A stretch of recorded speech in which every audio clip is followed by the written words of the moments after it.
ಸ್ವೀಕರಿಸಿಕೊಳ್ಳಿಕ್ಕೆ ನಿನ್ನ ಹೃದಯ ಸಿದ್ಧವಾಗಿರ್ಬೇಕು. ಆಮೇನ್.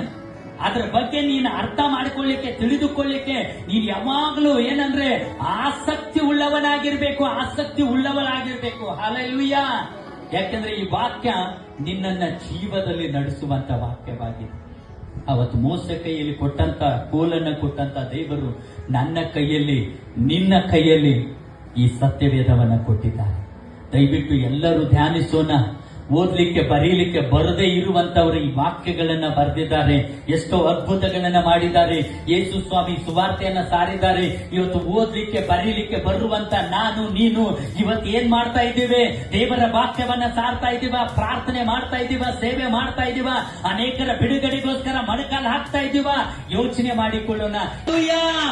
ಯಾಕೆಂದ್ರೆ ಈ ವಾಕ್ಯದಲ್ಲಿ ಶಕ್ತಿ ಇದೆ, ಈ ವಾಕ್ಯದಲ್ಲಿ ಜೀವ ಇದೆ, ಈ ವಾಕ್ಯದಲ್ಲಿ ದೇವರ ಬಲ ಇದೆ. ನೀನು ಆ ವಾಕ್ಯವನ್ನ ನಿನ್ನ ಹೃದಯದಲ್ಲಿ ಇಟ್ಟುಕೊಂಡು ಬಾಯಿಂದ ಅದನ್ನ ಹೊರಗೆ ಹಾಕುವಾಗ ದೇವರು ಕಾರ್ಯ ಮಾಡುವಂತವನಾಗಿದ್ದಾನೆ. ನೀನು ಏನು ಅನ್ನುತ್ತೀಯೋ ಅದನ್ನ ದೇವರು ನೆರವೇರಿಸಲಿಕ್ಕೆ ಏನಾಗಿದ್ದಾನೆ? ಶಕ್ತನಾದಂತ ದೇವರಾಗಿದ್ದಾನೆ. Hallelujah, hallelujah.